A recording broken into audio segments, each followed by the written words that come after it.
시청자 여러분 안녕하세요. 육아포커스 이보연입니다. 오늘은 청명입니다. 음력 3월에 드는 24절기의 5번째 절기인데요. 청명이란 하늘이 차츰 맑아진다는 뜻입니다. 청명에 비로소 봄밭가리가 시작되는데요. 그래서 청명의 날씨가 좋으면 그에 풍년이 들고 날씨가 안 좋으면 농사가 잘 안 된다고 점치기도 했다고 하네요. 예로부터 청명에는 나무를 심기도 했다는데요. 그래서인지 내일이 식목일입니다. 청명에 관련된 속담으로 청명에는 부지깽이를 심어도 싹이 난다라는 말이 있는데 그만큼 날씨도 온화하고 식물이 자라기에 좋은 조건이란 의미일 겁니다. 예로부터 청명은 손 없는 날이라고 해서 산소를 돌보거나 묘자리 고치기, 집수리 같은 일을 했다고 하는데 이러한 일들은 봄이 오기를 기다리면서 겨우내 미뤄뒀던 일들입니다. 시청자 여러분께서도 오늘 청명을 맞아 그동안 미뤄뒀던 일들 해보면 어떨까요? 4월 4일 청명의 육아포커스 시작하겠습니다. 코로나19가 대유행한 지난해 한국의 행복지수가 전 세계에서 50이라는 조사 결과가 나왔습니다. 유엔 자문기구 지속가능발전 해법 네트워크가 최근 펴낸 보고서에 따르면 지난해 한국 행복지수 순위는 전체 95개국 중 50위를 기록했습니다. 직전 조사 때보다 한 단계 내려간 수치입니다. 행복지수 1에서 3위는 핀란드, 아이슬란드, 덴마크 등 북유럽이 차지했습니다. 미국은 14위, 일본과 중국은 각각 42와 52위를 기록했습니다. 행복지수는 국내 총생산, 기대수명, 자유, 부정부패 등 6개 항목을 토대로 산출됩니다.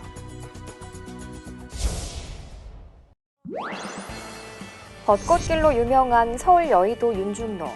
퍽 포근해지는 날씨에 알알이 여물었던 벚꽃송이들이 하나둘 기지개를 펴고 있습니다. 아쉽지만 올해도 꽃 구경은 어려워졌습니다. 벚꽃축제 주최 측인 영등포구는 지난해와 마찬가지로 개화 기간 벚꽃길 구간을 열지 않기로 결론을 내렸습니다. 코로나 확산 우려 때문인데 다만 선착순으로 일부 취약계층 등 신청자를 받아 거리두기 하면서 부분 관람을 하는 방안도 검토 중입니다. 여의도 벚꽃축제와 비슷하게 매년 500만 명 이상이 찾았던 석촌호수 벚꽃축제도 마찬가지. 주최 측은 고심 끝에 취소하기로 결정했습니다. 대신 자치구들은 무관중 공연을 온라인으로 실시간 중계하거나 벚꽃 영상을 올리는 등으로 시민 아쉬움을 달랜다는 계획입니다. 매일 드론이나 크리에이터가 석촌호수에 있는 벚꽃을 취재, 촬영해서 아쉬운 분들한테 이렇게 영상으로 전달해드리는 그런 프로그램을 계획했습니다. 충주호 벚꽃축제와 하동 화개장터 벚꽃축제 등 지방의 유명한 축제들도 코로나 확산세 속에 줄줄이 취소되거나 취소를 검토하는 움직임이 이어지면서 지역 상인들의 아쉬움 역시 커져가고 있습니다. 정부는 올해 초 코로나로 피해를 봤던 특수고용 노동자, 프리랜서를 대상으로 추가 지원금 신청을 받았습니다. 지원 범위를 늘려 사각지대를 최소화하겠다는 방침이었는데 일부 현장에선 여전히 아쉽다는 목소리가 나옵니다. 지난 1월, 정부는 코로나19로 소득이 감소한 특수고용 노동자와 프리랜서를 대상으로 추가 지원금 신청을 받았습니다. 지난해 1, 2차 긴급 고용안정지원금을 받지 못한 사람을 대상으로 한 3차 지원금으로 대상은 약 5만 명입니다. 사각지대에 놓인 특고 프리랜서에 대한 지원을 확대한다는 계획이었는데 지급 기준을 두고 아쉽다는 목소리가 나옵니다. 지원금을 받으려면 전년 1월과 10월, 11월, 2019년 12월 중 하나의 기간을 선택하고 지난해 12월 또는 올해 1월 소득을 비교해 소득이 25% 이상 감소해야 합니다. 대상 기간을 세분화했지만 소득이 상대적으로 더 낮은 사람이 오히려 지원금을 받지 못한 사례도 있습니다. 500 받다가 400 받은 사람은 줘요. 그런데 180 받다가 170 받은 사람은 안 줘요. 그거를 25%가 안 줄어들었다고 저 같은 경우는 못 받고. 소득이 줄었지만 지원 조건이 까다롭거나 소득 감소분을 증명하기 어려운 이유 등으로 지원금을 못 받은 경우도 여전한 상황. 또 고용보험에 가입하면 고용지원금 대신 실업급여를 받을 수 있는데 이때에도 180일 이상 근무하지 않았다면 실업급여와 고용지원금 모두 받을 수 없는 경우도 있어 사각지대를 더 줄여야 한다는 지적이 나옵니다. 코로나19로 소상공인과 자영업자들의 한숨은 나날이 늘어나고 있죠. 코로나 일격에 많은 골목 상권은 지난 1년 크게 휘청였습니다. 하지만 상대적으로 선방한 곳도 있었습니다. 어떤 이유일까요? 코로나의 희비가 엇갈린 골목의 모습입니다. 대낮의 홍대거리. 골목마다 휴업 중이거나 임대 문의가 붙은 빈 가게들이 많습니다. 주인이 떠나 텅 빈 자리에 납길이 한참 지난 전기요금 명세서만이 덩그러니 남았습니다. 임대료가 그동안 가파르게 올랐으니까 그 임대료를 이제 부담스러워하니까 못 들어오는 것 뿐이에요. 2, 3층 공실 많고요. 올해도 상황이 계속 안 좋아요. 더 안 좋아요.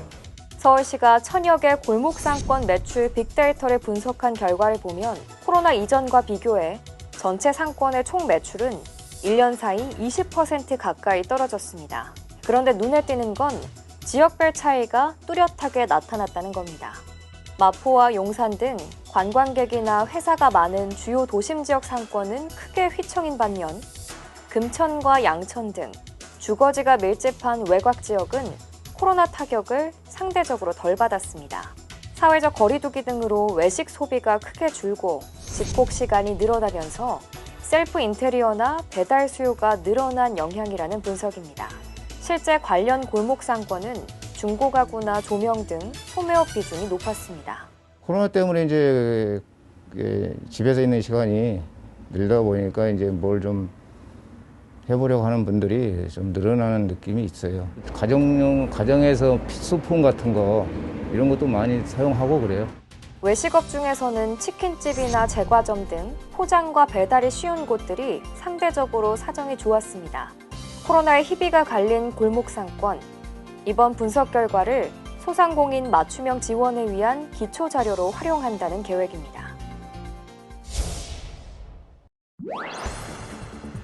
육아휴직급여를 뒤늦게 신청했다면 주지 않아도 된다는 대법원 판단이 나왔습니다. 대법 전원합의체는 지난 3월 18일 A씨가 서울지방고용노동청 강남지청을 상대로 낸 관련 소송 상고심 선고에서 원심을 깨고 사건을 서울고등법원으로 돌려보냈습니다. 앞서 A씨가 육아휴직 후 14개월이 지나 휴직급여를 신청하자 고용노동청은 고용보험법상 12개월 이내 신청 규정을 들어 지급을 거부했습니다. 2심은 기간 제한을 훈시적 규정으로 봤지만 대법원은 강제력 있는 강행 규정이라 보고 법조항이 정한 기간 내에 신청해야 한다고 판시했습니다. 서울의 대표적 학군지 강남구 대치동에서 전월세 물량으로 인기가 높은 은마 아파트입니다. 전용 면적 76제곱미터는 지난 1월 전세보증금 10억 원에도 계약이 이루어졌지만 현재 호가는 7억 원까지 내려간 상태입니다. 서울 잠실의 이 아파트도 지난달 7억 2천만 원으로 정점을 찍은 뒤 최근 5억 5천만 원의 전세 매물이 나오고 있습니다. 학군 보고 오는 거는 2월 달이면 끝나요. 입학하기 전에 와야 되니까. 그러면 일반 손님밖에 없는데 일반 손님들은 그렇게 많은 돈을 주고 들어오지 못하거든요, 이쪽에. 그리고 여기서 아마 더 빠질 수도 있어요. 실제로 지난해 전세 매물이 귀해 부르는 게 값이라던 서울 강남 3구 아파트의 전세값 상승세는 올해 들어 소강 상태를 보이고 있습니다. 이 같은 분위기는 수도권 전역에서 확인됩니다. 새 임대차 보호법 시행 이후인 지난해 10월, 10,000건 미만으로 크게 줄었던 서울 아파트의 전세 물량은 어느덧 2배 이상 늘었습니다. 전세값 급등에 따른 피로감이 쌓이면서 세입자들이 서울 외곽으로 이동하거나 월세로 전환하면서 시장의 수급 불균형이 일부 해소됐다는 분석이 나옵니다. 하지만 이런 흐름이 이어질지는 더 두고 봐야 한다는 신중론이 많습니다. 4월부터는 수도권 아파트 입지 물량이 크게 줄어들 예정이어서 전세 가격의 추세적인 약세 전환을 기대하기는 아직은 좀 이른 상황입니다. 특히 정부가 예고한 3기 신도시 등 수도권 공급 대책 영향으로 청약을 기다리는 전월세 수요는 한동안 늘어날 전망입니다. 수도권의 쓰레기를 처리하는 인천 서구의 수도권 매립지입니다. 30년 가까이 사용되면서 당장 새 매립지 선정이 시급합니다. 이에 환경부와 서울시, 경기도는 지난 1월 3조 3천억 원이라는 역대급 지원금을 내걸고 대체 매립지 공모에 나섰습니다. 그런데 마감이 2주도 남지 않은 상황에서 참여 의사를 밝힌 기초자치단체는 단 한 곳도 없습니다. 주민 동의, 그다음에 토지 소유자들에 대한 또 동의들이 있어야 되기 때문에 어느 정도 좀 시간이 필요하죠. 아직 어디서 이렇게 좀 응모 준비를 하고 있다, 이런 듣지는 못하고 있어요. 공모가 불발될 것이란 전망이 나오는 가운데 기존 매립지 추가 사용을 놓고 지자체 간 갈등은 더욱 심화하고 있습니다. 인천시는 2025년 이후로 서울과 경기에서 나온 쓰레기는 알아서 처리하라며 연일 압박 수위를 높이고 있습니다. 인천 시민의 생각을 반영하지 않은 추가 사용에 대해서는 절대 동의하지 않을 것이고, 그다음에 모든 법적 행정적 수단을 동원해서 수도권 매립지 종료를 실현시킬 것입니다. 서울시와 경기도는 합의 위반이라고 반박합니다. 지난 2015년 체결된 4자 합의문에 따라 대체 매립지 조성이 어려운 경우엔 기존 매립지 잔여 부지를 최대 15% 범위 내에서 추가 사용할 수 있도록 한 단서를 강조합니다. 2025년 사용 종료라는 건 어디에도 없는 조항이거든요. 다만 4자 합의의 이런 합의 사항은 이행을 전제로 해서 여태까지 전부 다 이게 진행이 되고 있는 거거든요. 환경부는 공모가 불발되더라도 인천시를 포함한 4자 협의를 통해 대체 매립지 논의를 이어가겠다고 밝혔지만 양측의 입장 차가 첨예하게 갈리는 만큼 난항이 예상됩니다. SK바이오사이언스의 상장 공모 청약으로 다시 B2 수요가 몰린 탓인지 3월 신용대출 증가폭이 역대 최대에 근접했습니다. 문제는 최근 국내외 금리가 빠르게 오르고 있는 점인데요. 이미 막대하게 쌓인 주택담보대출에 이어 신용대출까지 부실 우려가 커지고 있습니다. 3월 10일까지 5대 은행의 신용대출 잔액은 5조 원 가까이 늘어났습니다. 올해 들어 비교적 안정세를 보이던 증가폭이 전월 대비 역대 최대였던 지난해 11월 4조 8천억 원과 비슷한 수준으로 커졌습니다. 금융권에서는 SK바이오사이언스 공모 청약에 B2를 마다하지 않는 투자자들이 몰린 효과로 보고 있습니다. 문제는 부실 우려입니다. 지난해 말 기준 금융사 3곳 이상에서 돈을 빌린 다중채무자는 423만 6천 명, 빌린 돈은 517조 6천억 원입니다. 작년 한 해만 최근 4년간 증가폭의 절반 선인 38조 4천억 원이 불어났습니다. 특히 카드로는 신용이 낮은 20대가 전년 대비 20% 가까이 늘며 역대 최대 증가폭을 기록했습니다. 이 역시 금융권에선 B2의 영향으로 해석합니다. 문제는 당장 국내외 채권 금리가 빠르게 오르고 인플레이션 우려가 커지면서 금리가 더 오를 가능성이 갈수록 커지고 있는 점입니다. 한국은행은 개인 대출 금리가 1%포인트만 올라도 가계가 부담해야 할 대출이자가 12조 원 가까이 늘어난다는 분석을 내놨습니다. 가계 부실이나 소비 부진을 불러올 수 있는 겁니다. 인플레이션 압력이나 우리 성장률도 3% 이상으로 바라보는 것도 많이 있고요. 분명히 금리가 인상될 여지가 있는 거죠. 전체 가계대출에서 변동금리 대출 비중은 72% 수준. 전문가들은 금리 상승 충격이 커질 수 있는 만큼 무리한 대출은 피해야 한다고 조언합니다. 이번 순서는 새롭게 선보이는 부모교육 코너 부모 이야기 3번째 시간입니다. 올바른 부모가 되기 위해 필요한 마음가짐부터 아이의 성장 발달 단계별로 나타나는 특징에 따른 대처법 등을 소개하는 코너인데요. 오늘은 어떤 내용이 기다리고 있는지 함께 만나보시죠.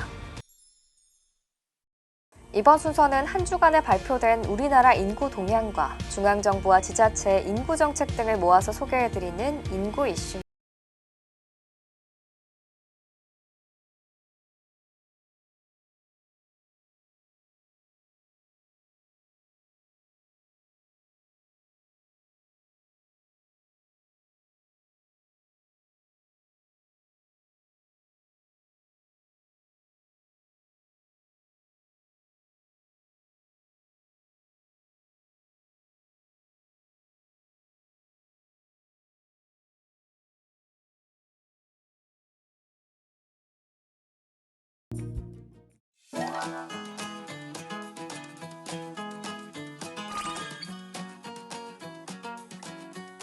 통계청에서 발표한 2020년 혼인과 이혼 통계에 관해 말씀드리겠습니다.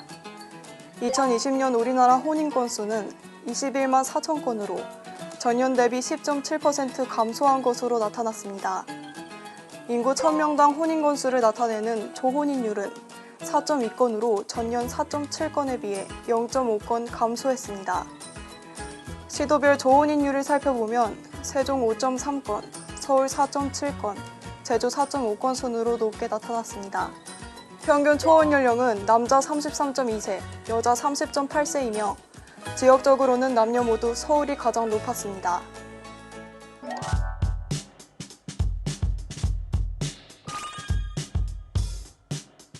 보건복지부 소식입니다. 모자보건법 시행령 일부 개정령안이 국무회의에서 의결됐습니다. 개정안은 국가 지방자치단체가 지원하는 산후조리 도우미를 이용할 수 있는 대상 범위를 확대하기 위해 소득 기준을 삭제하고 매년 예산 범위 내에서 이용 대상을 정하도록 하는 것이 주된 내용입니다. 영유아 보육법 시행규칙 일부 개정령안이 입법 예고됐습니다. 주요 내용은 아동학대로 영유아에게 중대한 생명, 신체, 정신적 손해를 입힐 시 원장 및 보육교사에 대한 자격정지 기준을 5년으로 강화했습니다. 또한 통학버스 영유아 하차 여부 확인 의무 미준수로 영유아가 사망 또는 중상해를 입을 시 행정처분 기준 등을 담고 있습니다. 여성가족부 소식입니다. 여성가족부가 지난해 청년층 대상으로 실시한 청년의 생애 과정에 대한 성인지적 분석과 미래 전망 연구 결과를 발표했습니다. 주요 결과를 살펴보면 여성은 남성에 비해 학창시절 성희롱 피해를 경험했다는 응답이 높았으며 직장에서도 여성의 17.8%가 성희롱 피해를 경험했다고 답해 남성 5.7%보다 많았습니다. 결혼에 대한 인식에 있어서는 여성 57.4%, 남성 51.9%가 결혼에 유보적인 태도를 보였으며 출산의 경우 여성은 자녀를 갖지 않겠다는 응답이, 남성은 자녀에 대해 아직 결정하지 못했다는 응답이 가장 높았습니다. 코로나19로 인한 변화에 있어서는 여성의 45.7%가 우울감이나 절망감을 자주 느낀다고 답해 남성 31.4%에 비해 높게 나타났습니다. 서울특별시 소식입니다. 서울광진구는 저소득, 장애인, 다문화, 다자녀 가정을 대상으로 출생아 무료 장명 서비스, 백일상, 돌상, 무상 대여 서비스, 안전 카시트 대여 사업 등의 육아 정책을 시행한다고 밝혔습니다.